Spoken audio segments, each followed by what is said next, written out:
Hello friends. तो आज जो है डे 2 है भारतीय न्याय संहिता का। भारतीय न्याय संहिता 2023 की लास्ट क्लास में हमने जो है इसकी कुछ बेसिक डिटेल करी थी कि जैसे ये एक्ट कौन से नंबर का है, एसेंट कब मिली प्रेसिडेंट की, एनेक्टमेंट डेट पड़ी, थोड़ा सा प्रियम्बल के बारे में जाना कि प्रियम्बल क्या कहता है। उसके बाद हमने चैप्टर 1 को स्टार्ट किया था। तो चैप्टर 1 के अंदर हमने जस्ट सेक्शन 1 को रीड किया था क्योंकि इसके अंदर आगे 6 सब सेक्शन थे जो बहुत इंपॉर्टेंट भी थे। और अगर हम पुराने आईपीसी को देखें तो एक एक सेक्शन को कवर कर रहे थे, ये एक एक सब सेक्शन। तो आज हम चलते हैं सेक्शन 2 के ऊपर। जिस किसी को भी मेरे साथ स्टडी करनी है, बेर एक्ट के साथ जान पहचान बनानी है या बेर एक्ट के ज़रिए जो स्टडी करनी है, वो अपना अपना बेर एक्ट ओपन करके प्लीज़ ये क्लास देखें। चलो, अब देखो सेक्शन 2 जो है ना, इसके अंदर टोटल जो हमारे पास है यहाँ पर 38 डेफिनेशंस दे रखी हैं। 38 डेफिनेशंस हैं और एक एक क्लोज और भी है इसके अंदर 39। इसके अंदर एक डेफिनेशन नहीं है लेकिन कुछ एक्स्ट्रा नॉलेज है जिसको हम रीड करेंगे। तो स्टार्ट करते हैं सेक्शन 2 सब सेक्शन 1। और इसके अंदर देखो, सबसे पहले एक बार देखो इस चीज़ को पढ़ लो। In this Sanhita unless the context otherwise require. ये जो लाइन होती है ना, इसका मीनिंग भी कई बार समझ में नहीं आता। कई बार हम पूछते हैं बहुत सारी चीज़, या कई बार हम इग्नोर भी कर देते हैं कि डेफिनेशन तो यहाँ से स्टार्ट है तो इसको छोड़ दो। लेकिन हमें पता होना चाहिए इसका मीनिंग क्या होता है। तो फ्रेंड्स, इसका मतलब होता है unless the context otherwise require. मतलब ये जो नीचे डेफिनेशन दे रखी है ना, जब तक इनके संदर्भ में कुछ और ना कहा जाए तब तक इनका मीनिंग यही रहेगा। ठीक है।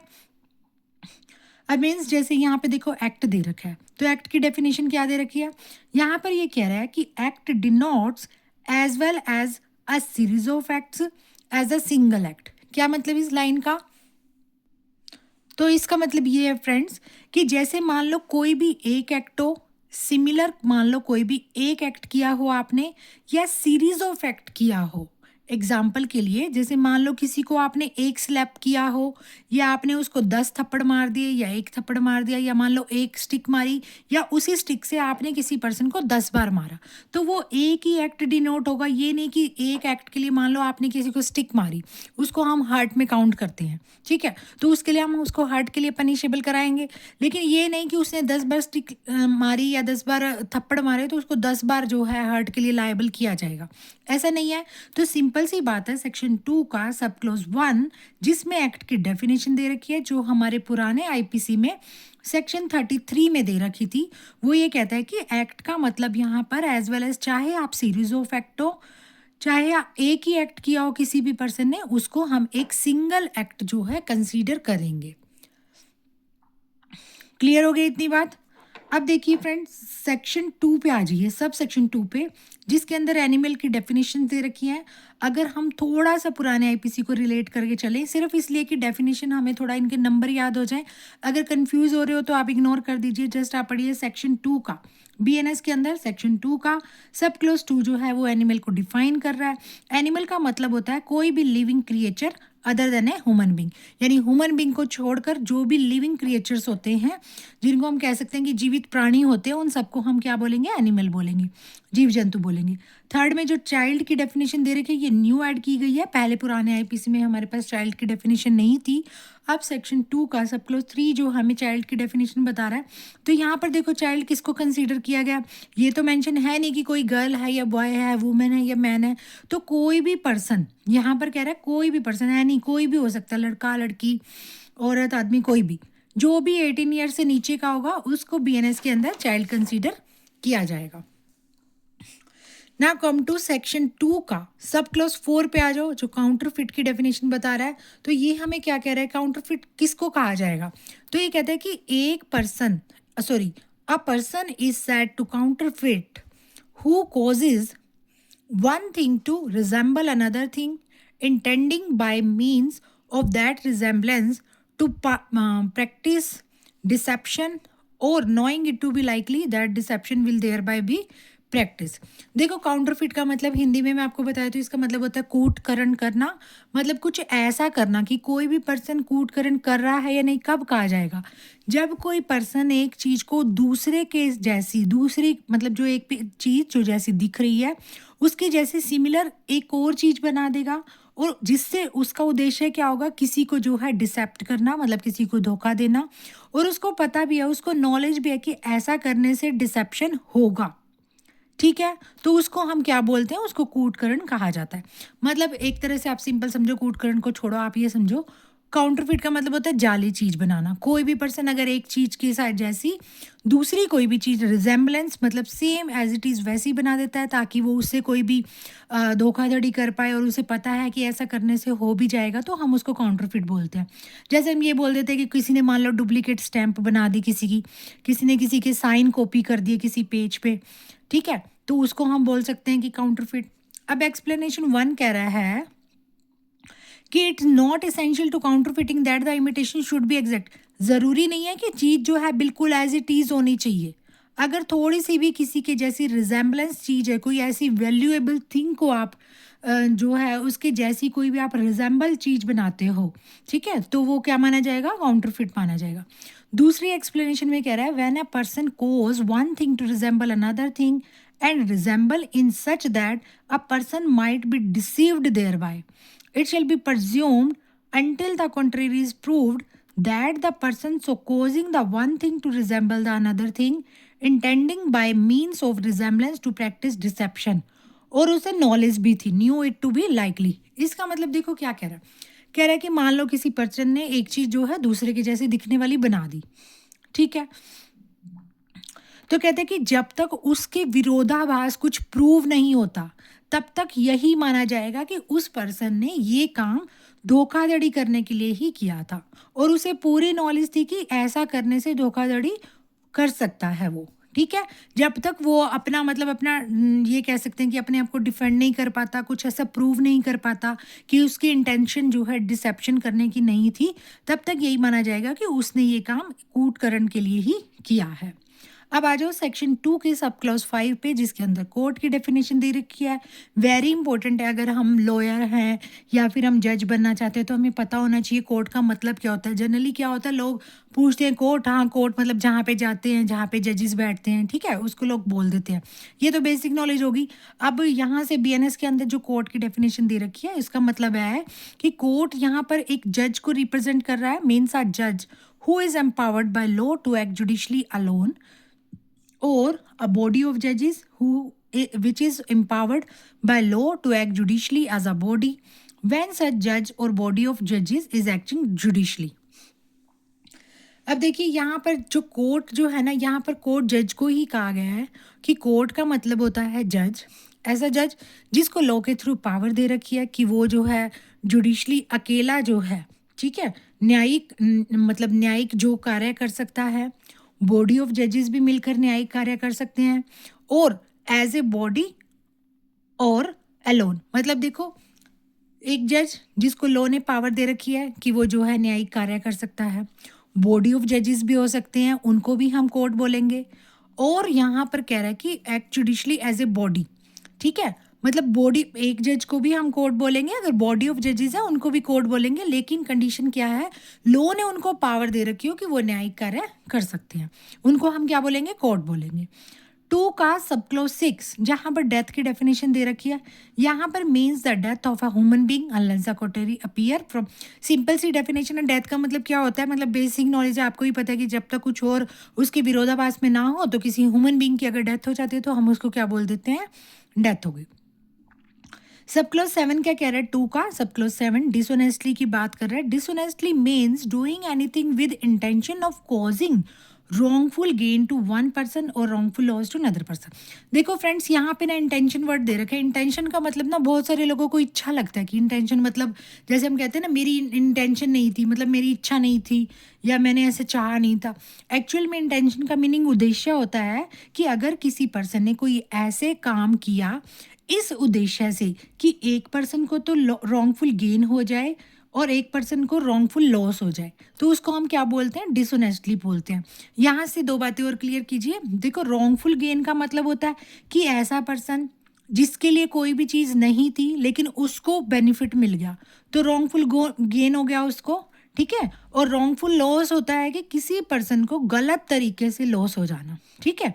सदोष हानि किसी को अगर हो जाती है तो उसको हम रॉन्गफुल लॉस बोलते हैं।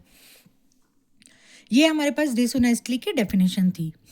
नाउ सेक्शन 2 का सब क्लॉज 8 जो है वो डॉक्यूमेंट की डेफिनेशन दे रहा है। डॉक्यूमेंट का मतलब यहाँ पर दे रखा है कि कोई भी मैटर मान लो एक्सप्रेस्ड है, कोई मैटर कहीं पे लिखा हुआ है, डिस्क्राइब अपॉन एनी सब्सटेंस, मान लो किसी सब्सटेंस पे, किसी पदार्थ पे कोई भी मैटर लिखा हुआ है या उसके बारे में कुछ चित्रण किया गया है, जैसे मान लो लेटर्स है फिगर्स की फॉर्म में, या मार्क्स है किसी पे, या फिर इसी तरीके से कोई और मीन हो सकता है, जैसे कोई भी मान लो इलेक्ट्रॉनिक या डिजिटल रिकॉर्ड्स है, उसको भी हम डॉक्यूमेंट बोलेंगे, जहाँ पर आपका उद्देश्य है उसको यूज़ करना as an evidence of that matter. अगर आप किसी मैटर से रिलेटेड किसी चीज़ को एविडेंस प्रूव करना चाहते हो, और वो एविडेंस लेटर की फॉर्म में भी हो सकता है, फिगर की फॉर्म में भी हो सकता है, मार्क्स की फॉर्म में भी हो सकता है, या इन्हीं से रिलेटेड किसी और फॉर्म में भी हो सकता है, डिजिटल और इलेक्ट्रॉनिक रिकॉर्ड्स में भी हो सकता है, तो उसको हम क्या बोलेंगे, डॉक्यूमेंट्स बोलेंगे। और ये जो यहाँ पर है इंक्लूड इलेक्ट्रॉनिक और डिजिटल रिकॉर्ड, यहाँ पर ये जो जो है ये वाली लाइन ये न्यू ऐड की गई है। अब इसके अंदर देखो एक्सप्लेनेशन 1 दे रखी है डॉक्यूमेंट के रिगार्डिंग। तो ये कह रहा है कि इट इज़ इमटेरियल, मतलब ये ज़रूरी नहीं है कि किस सब्सटेंस पे या किस चीज़ के ऊपर कोई भी लेटर है, फिगर है या मार्क जो है बना हुआ है, या उसको एविडेंस के लिए यूज़ करने का उद्देश्य भी होना चाहिए, या उसको कोर्ट में प्रस्तुत करना ही है, ये ज़रूरी नहीं है। यहाँ पर जस्ट डॉक्यूमेंट की डेफिनेशन दी गई है कि अगर कोई भी मैटर, कोई भी जो सब्सटेंस के ऊपर अगर एक्सप्रेस्ड है, डिस्क्राइब है, लेटर, फिगर, मार्क्स या इन्हें जैसे किसी भी फॉर्म में, उसको हम डॉक्यूमेंट मानेंगे। ज़रूरी नहीं है कि उस डॉक्यूमेंट को एज एन एविडेंस जो है आपको मतलब कोर्ट में पेश ही करना हो, ये ज़रूरी नहीं है। जैसे इन्होंने इलिस्ट्रेशन दे रखी है, मतलब इन्होंने ये बताया, इलिस्ट्रेशन के अंदर बता रखा है और किस किस को हम डॉक्यूमेंट कहेंगे। तो इन्होंने कहा मान लो writing expressing the terms of contract, कोई कॉन्ट्रैक्ट है, कॉन्ट्रैक्ट की जो टर्म्स हैं, मतलब ऐसा कॉन्ट्रैक्ट जिसके अंदर कुछ उसकी टर्म को एक्सप्रेस किया गया है, और उसको हम जो है यूज एंड एविडेंस भी यूज़ कर सकते हैं उस कॉन्ट्रैक्ट को, दैट इज़ डॉक्यूमेंट। कोई चेक है वो भी डॉक्यूमेंट माना जाएगा, पावर ऑफ अटर्नी है वो भी डॉक्यूमेंट माना जाएगा।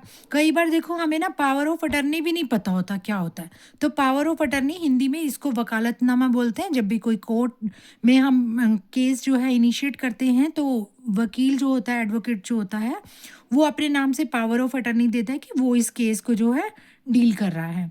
और मैप है, प्लान है, इनको भी हम डॉक्यूमेंट कहेंगे। और इन्होंने कहा कोई भी अगर मान लो कोई भी राइटिंग कंटेनिंग कोई भी ऐसी चीज़ है, इस तरीके से कुछ लिखा हुआ है जहाँ पर डायरेक्शन और इंस्ट्रक्शन है, that is also a document. Okay, now come to the explanation 2।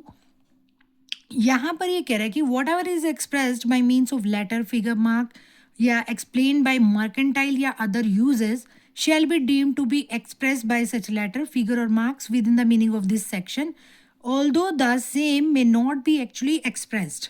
यहाँ पर देखो ये क्या कह रहा है, तो ये ना सिंपल सी बात कह रहा है। ये कह रहा है कि मान लो कोई भी चीज़ है, what ever is expressed by means of letter, figure or mark as explained by mercantile or other usages. मतलब कह रहा है कि मर्केंटाइल और अदर यूजेस का मतलब है कि जैसे बिजनेस के अंदर कोई भी वर्ड, लेटर जो भी जिस मीनिंग से लिखे जाते हैं, तो कोर्ट भी उसका मीनिंग वही कंसीडर करेगा। ठीक है, एग्जाम्पल के लिए देखो सिंपल सी बात है, जैसे मान लो कोई भी बिल ऑफ एक्सचेंज है, उसके पीछे क्या होता है, मान लो कोई जो यहाँ पर अगर कोई भी बिल ऑफ एक्सचेंज के पीछे सिर्फ अपना सिग्नेचर करता है, तो बिजनेस के हिसाब से हम क्या मानते हैं कि पे टू द होल्डर, जैसे जो भी होल्डर है उसको पे कर दिया जाए, उसका भुगतान उसको कर दिया जाए। तो यहाँ पर कह रहा है कि चाहे ये वर्ड्स लिखा ना हो कि ये पे टू द होल्डर लिखा ना हो, साइन का मतलब ही ये होता है कि पे टू द होल्डर, तो उसको कोर्ट भी वही कंसीडर करेगा। आई थिंक आपको समझ में आ गया होगा, बहुत डीपली इसको जो है समझाया है और इसमें कोई रॉकेट साइन नहीं है। उसके बाद देखो फ्रेंड्स, ये जो था डॉक्यूमेंट की डेफिनेशन थोड़ी सी लेंदी थी, तो आप इसको एक बार फिर से रीड कर लीजिएगा, वरना आप वीडियो को भी दोबारा से एक बार देख सकते हैं, उससे आपको समझ में आ जाएगा। अब 2 का 9 जो है, 9 क्लॉज फ्रॉडुलेंटली की डेफिनेशन दे रहा है। यहाँ पर भी कह रहा है कि अगर किसी पर्सन का इंटेंशन यानी किसी का उद्देश्य किसी को फ्रॉड करने का है, ऐसा कोई भी कार्य करना कि जिससे उस पर्सन का इंटेंशन है कि वो किसी को फ्रॉड कर सके, किसी के साथ जो है मतलब कह सकते हैं हम फ्रॉड, कपट कर सके हिंदी में, तो उसका मतलब वही माना जाएगा। Fraudulently means doing anything with intention, कोई भी काम इस उद्देश्य से करना कि किसी के साथ जो है कोई भी मतलब फ्रॉड हो पाए। ठीक है। अब 2 के 10 में क्या दे रखा है, जेंडर की डेफिनेशन दे रखी है। यहाँ पर देखो उन्होंने ना सिंपल बता रखा है, द प्रोनाउन ही, यहाँ पर प्रोनाउन ही यूज यहाँ पर जो कर रखा है वो हर पर्सन के लिए कर रखा है, चाहे वो मेल हो, चाहे वो फीमेल हो, या फिर ट्रांसजेंडर। ट्रांसजेंडर यहाँ पर न्यू ऐड किया गया है इस डेफिनेशन के अंदर। तो 2 के 10 में जेंडर मीन्स कोई भी हो सकता है, कोई भी पर्सन हो सकता है, कोई मेल हो सकता है, फीमेल हो सकता है, या ट्रांसजेंडर हो सकता है। और यहाँ पर ट्रांसजेंडर का मीनिंग इन्होंने बताया गया है कि transgender persons protection of right act 2019 में सेक्शन 2 के क्लोज के में डेफिनेशन दे रखी है कि किसको हम ट्रांसजेंडर बोलेंगे। ठीक है। 2 के 11 में गुड फेथ दे रखा है। गुड फेथ का मतलब है कि जब तक कोई भी काम ड्यू केयर और अटेंशन के साथ ना किया जाए उसको हम गुड फेथ नहीं मानते। Means nothing is said to be done or believed in good faith which is done or believe without due care, जो बिना केयर के, बिना टेंशन के किया गया है अगर कोई भी कार्य है उसको हम गुड फेथ नहीं मानेंगे। सेक्शन 2 का 12 गवर्नमेंट की बात करता है। यहाँ पर गवर्नमेंट दो है, आपको पता ही है, हमारे यहाँ पे दो गवर्नमेंट है, एक सेंट्रल गवर्नमेंट होती है, एक स्टेट गवर्नमेंट होती है, उसी को डिफाइन किया गया है सेक्शन 2 के 13 में। हार्बर, हार्बर का मतलब क्या होता है, जैसे हम किसी को मान लो शरण दे देते हैं तो उसको हम हार्बर बोल देते हैं। जैसे यहाँ पर कहता है कि include supplying a person with a shelter, food, drink, money, clothes, arm, ammunition, या means of conveyance, or the assisting a person by any means, whether of the same kind, those enumerated in the clause or not, to evade apprehension। किसी person को गिरफ्तारी से बचाने के लिए या किसी पर्सन को पकड़े जाने से बचाने के लिए अगर कोई भी पर्सन उसको जो है शेल्टर देता है, अपने घर में जगह देता है, खाना वाना जो भी उसकी मतलब रिक्वायरमेंट्स होती है, बेसिक रिक्वायरमेंट वो फुलफिल करता है, या उसको जो है आर्म एम्यूनिशन, यहाँ पर जो है ये हथियारों की बात की गई है, वो देता है, या उसको असिस्ट करता है इन चीज़ों से रिलेटेड किसी भी चीज़ से उसकी किसी भी तरह से हेल्प करता है, तो उसको हम क्या बोलते हैं, हार्बर बोलते हैं ऐसे पर्सन को जिसको ये सब चीज़ें दी जाती हैं। ठीक है। अब वो सेक्शन 2 का 14 आ गया, इंजरी। इंजरी मीन्स कोई भी harm whether illegally cause to any person in body, mind, reputation और प्रॉपर्टी। देखो फ्रेंड, जैसे हम पढ़ते हैं ना 2 के 14 में, जैसे इंजरी दे रखे मतलब illegally cause to any person, ऐसे नहीं पढ़ना आप, इसको कीवर्ड्स उठाओ इसके। इंजरी के अंदर क्या, अगर कोई भी पर्सन इलीगली कुछ करता है किसी पर्सन के साथ, मतलब इलीगली कोज करना किसी पर्सन की, चाहे उसकी बॉडी पे कोई भी कॉज करना, माइंड को ठेस पहुंचाना, रेपुटेशन को या प्रॉपर्टी को हार्म करता है, तो उसको हम इंजरी बोलेंगे 2 के 14 में। नाउ कम टू द 2 का sub clause 15, illegal and legally bound to do क्या होता है। दो वर्ड यहाँ पर दे रखे हैं सेक्शन 2 के सब क्लोज 15 के अंदर, दो डेफिनेशन बताई गई हैं। देखो, इलीगल का मतलब तो होता है कि जो एक ऑफेंस है, ऐसा कोई भी काम जो ऑफेंस है, जो लॉ ने करने से मना किया गया है, which furnish ground for a civil action, जिससे किसी भी पर्सन को जो है उसके अगेंस्ट सिविल एक्शन लिया जा सकता है। तो ऐसा कोई भी एक्ट होगा हम उसको क्या मानेंगे, इलीगल मानेंगे।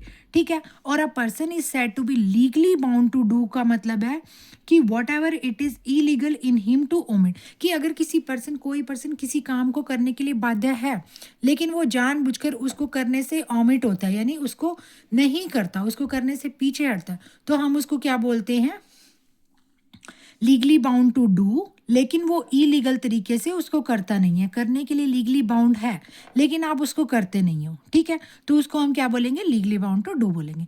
तो फ्रेंड्स यहाँ से देखो 2 से लेकर सेक्शन 2 जो डेफिनेशन क्लोज था, यहाँ पर हमने 2 के डेफिनेशन क्लोज में यहाँ पर हमने 15 तक, सब सेक्शन 15 तक जो है यहाँ पर हमने डेफिनेशन पढ़ी है। टोटल हमने 15 डेफिनेशन पढ़ी हैं, साथ साथ ओल्ड आईपीसी के बहुत सारे सेक्शंस को भी हमने कवर किया है।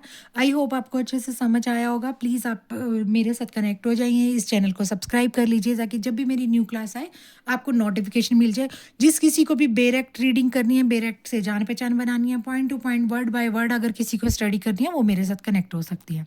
तो मिलते हैं हमारी नेक्स्ट क्लास में, हम आगे डेफिनेशन को ही कंटिन्यू करेंगे। Bye bye, thank you.